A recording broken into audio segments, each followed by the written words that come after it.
Olá, futuros e futuras canadenses! No meu vídeo de medo de não conseguir migrar para o Canadá, eu falei sobre um caso de que pessoas que têm crises no relacionamento ou acabam tendo medo de não conseguir migrar por conta do cônjuge, né, de divórcio do cônjuge, que eu falei que eu ia fazer um vídeo exclusivo sobre esse assunto e hoje é o vídeo exclusivo sobre esse assunto. E quem melhor do que Kitty, casada com o Thiago, para fazer um vídeo sobre esse assunto, não é mesmo? As pessoas que conhecem a gente junto vão entender do que eu tô falando. Eu tô brincando, gente, a gente briga bastante, mas a gente se ama, tá? Lembrando que eu não sou psicóloga, eu não entendo nada de terapia de casal e psicologia de casal.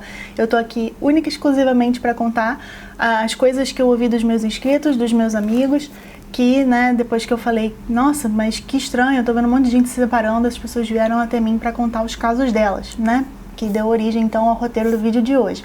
Então, é só pra isso que esse vídeo tá sendo feito. Na verdade, depois que eu falei sobre isso no Facebook, que eu tava vendo muitas pessoas se separando, ou tendo crises no relacionamento, justamente depois disso que começou a chover gente pra falar sobre os relacionamentos deles pra mim, no Facebook, né? Então eu falei, nossa, tem muito mais do que eu imaginei que tivesse. E é engraçado porque a gente não ouve sobre isso, basicamente. Na verdade, eu acho que a grande maioria dos casais que vêm pra cá tem um relacionamento que fica mais forte, né, depois que as pessoas vêm pra cá. Mas, sei lá, né, vai que eu atraio esse tipo de história, a gente joga assim no mundo e de repente atrai, né? Então, joguei no mundo que tava vendo isso e atraí. Realmente foi isso. E vale lembrar que as pessoas que estão se separando, se divorciando, etc., elas não estão juntas há 1 ano, 2 anos, elas não se casaram para vir para o Canadá. Muitas delas já tinham relacionamentos sólidos de 5, 10, 15 anos, chegaram no Canadá e se separaram. E também isso não é exclusividade de quem veio para estudar e trabalhar, tá? Isso acontece também com quem já vem com PR. A gente tem sempre essa impressão de que como a gente sonhou junto com aquela outra pessoa, o Canadá, então que aquela pessoa vai ser sempre a nossa âncora, vai ser sempre a pessoa que vai estar do nosso lado quando houver todo tipo de problema, e às vezes essa pessoa se torna um dos problemas, né?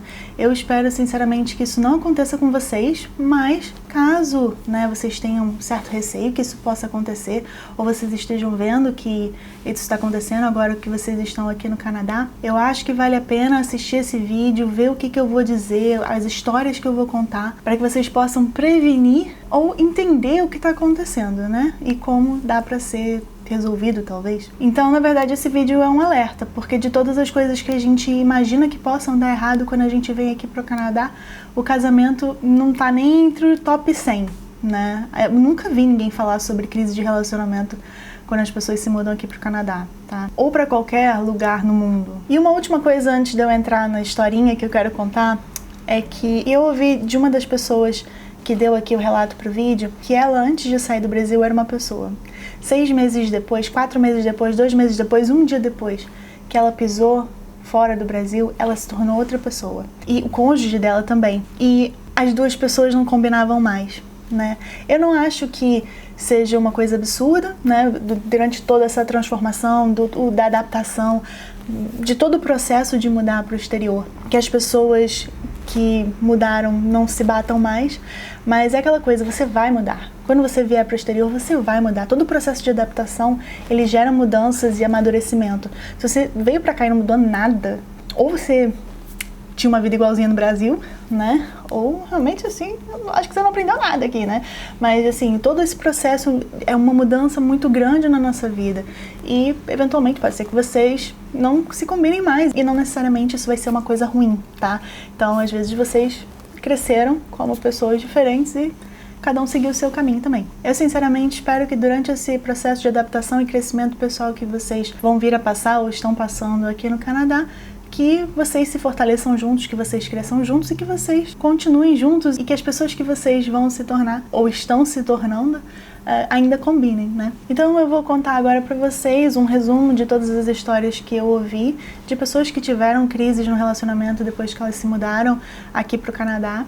Lembrando que vocês vão falar, ai não, mas é igualzinho ao que acontece comigo no Brasil. Vocês podem achar que é igualzinho à vida de vocês no Brasil, mas a intensidade das coisas é muito diferente, especialmente quando você tá tendo que recomeçar sua vida num idioma novo, num lugar novo, com tudo novo. Então, assim, não é exatamente a mesma coisa, tá? Então vamos começar. né? Tudo começa quando a gente ainda está no Brasil, segurando dinheiro, deixando de fazer coisas, né? Abrindo mão de diversão ou de qualquer coisa para juntar dinheiro para vir aqui para o Canadá. Essa preparação, essas mudanças todas que você tem na sua vida, no seu dia a dia, para vir para cá, já podem começar a criar conflitos dentro do relacionamento, né? Sem contar que a ansiedade esperando vistos, esperando o processo de imigração, é um destruidor de ânimos, né? A ansiedade ali, ó, deixa qualquer um doido. As pessoas mais ansiosas doidas, tá? Me deixa doida. Não deixou o Thiago doido, por exemplo. Coitado do Thiago, gente. Ele é um anjo, meu Deus. Tem gente que fica anos e anos e anos no processo de imigração ou planejando vir pra cá e durante esse tempo todo a vida tá parada, né? E às vezes o relacionamento acaba ali mesmo. Agora vamos falar sobre quem vem em casal, com um trabalhando e um estudando, tá? Normalmente quem vem fazer college se sente sobrecarregado porque além de estudar e ter 1 milhão de assignments e 1 milhão de trabalhos fora da aula, ainda tem que ir pra aula e ainda tem que trabalhar. Então a pessoa tá sempre cansada e se entope de café e quando tem algum lugar que sem querer encostou, dormiu. Tá, isso é um exagero, nem todo mundo consegue fazer isso, mas as pessoas normalmente elas ficam muito cansadas pela quantidade de coisa que precisa ser feita, né? Lembrando que isso tudo é em inglês ou em francês e o trabalho do estudante provavelmente vai ser um entry level, vai ser o que o brasileiro gosta de chamar de subemprego. E então vai exigir muito do mental dela e do físico dela, né? O mental na escola e o físico, muito provavelmente, no trabalho. E muitas vezes, gente, as pessoas não estão acostumadas com isso, né? Então, vai ficar com dor em tudo quanto é canto, dependendo do seu trabalho. Se for mulher, vai ter uma chance maior dela ficar mais cuidadosa com a casa, com a comida, com tudo, que deveria ser obrigação do casal. Quem vem com visto de trabalho tem 2 opções. A primeira é não conseguiu o emprego e ainda está procurando, então ou passa o dia inteiro procurando emprego, ou passa o dia inteiro em casa sem fazer nada, tipo jogando videogame e remoendo o fato de que às vezes o estudante conseguiu um emprego melhor do que o dele, né? Existe isso. Ou então trabalha o dia todo, fica exausto, não somente do cansaço físico como mental, por ter trabalhado numa outra língua o tempo todo. Normalmente, né, quando chega em casa, vai fazer alguma coisa para se distrair, para descansar, videogame, computador, o que quer que seja, para tentar não pensar em nada, né? Para tentar abstrair. Mas se for mulher, tem uma chance maior de também querer dar prioridade para casa. Normalmente quem trabalha tem mais tempo livre, a não ser que seja aquele povo que resolve trabalhar 12 horas por dia e, né, não sei muito bem qual vai ser o tempo livre dessa pessoa. Mas normalmente quem trabalha tem um pouco mais de tempo livre, então acaba saindo mais se quiser sair, ou então acaba passando mais tempo jogando videogame, ou fazendo alguma outra coisa, ou assistindo Netflix, não importa o que a pessoa gosta de fazer. Quem estuda pode ficar chateado, porque, poxa, eu não tenho tanto tempo quanto você, queria poder estar me divertindo ou saindo com você para fazer alguma coisa e eu não tenho tempo. Ou então, o tempo livre do estudante não coincide com o tempo livre do trabalhador e aí eles nunca conseguem fazer nada juntos. E antes que os homens venham falar assim, Kit, mas eu faço tudo divididinho com a minha esposa, a gente cuida da casa juntos, né? Sempre foi assim, sempre será, nunca tivemos problema com isso. Beleza, é a sua obrigação e a obrigação dela cuidarem juntos da casa. Os dois estão fazendo direitinho. Porém, isso não é comum na maior parte dos casais. Infelizmente, muitos homens no Brasil ainda acham que a maior parte das coisas da casa tem que ficar com a mulher, tá? Por mais que eles achem que estão dividindo tudo direitinho, muitas vezes não estão. Eu tenho vários casais de amigos que os homens realmente fazem tudo bem dividido com as mulheres e eu acho isso bem legal. Eu vejo que existe uma harmonia muito grande na maior parte desses casais. Justamente por isso eles não se sobrecarregam, mas, né, no caso dessas pessoas que tiveram crise no relacionamento, essas funções não estavam muito bem divididas, né? Bom, tudo bem, agora vamos voltar. Aí chega no final do mês, pode ser que as contas não fechem. Se as contas não fecharem, vai começar aquela encheção de saco com dinheiro, de que tem que economizar com isso, tem que deixar de gastar com aquilo, tem que pagar college, tem que deixar de sair pra comer fora.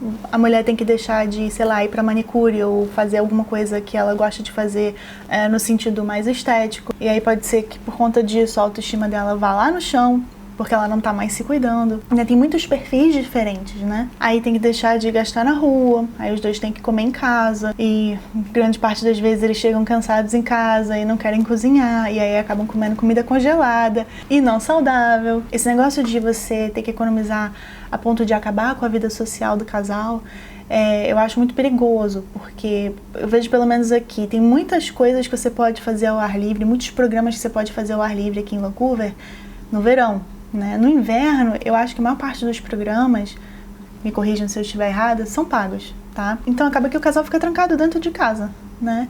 E esse tipo de coisa pode levar ao quê? Depressão de algum dos dois, a gente nunca vai saber de qual dos dois vai ser. E eu acho que nesse ponto que as grandes discussões começam, sabe? Quando os dois estão muito insatisfeitos pelo ritmo que a vida tá tendo no Canadá ou no exterior, onde quer que seja, né? É nesse momento que tem que ter muita união do casal, tem que ter muita conversa, tem que ter muita empatia, tem que ter energia pelo menos para o casamento, né? Tem que ter tempo para o casamento. E aí começa uma outra coisa, por exemplo, se um tem um pouco mais de tempo, de energia, de dinheiro e sai para fazer alguma coisa sem o cônjuge, né, o que, por exemplo, está estudando, o que está estudando pode ficar desconfiado que está acontecendo alguma coisa, pô, ele está saindo sem mim, não sei o quê. E depois disso pode ser que haja ciúme.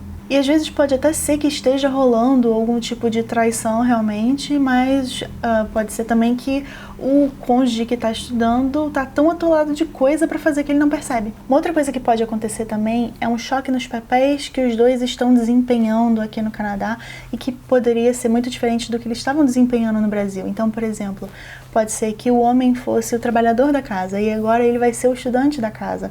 E isso pode ser que incomode muito ele.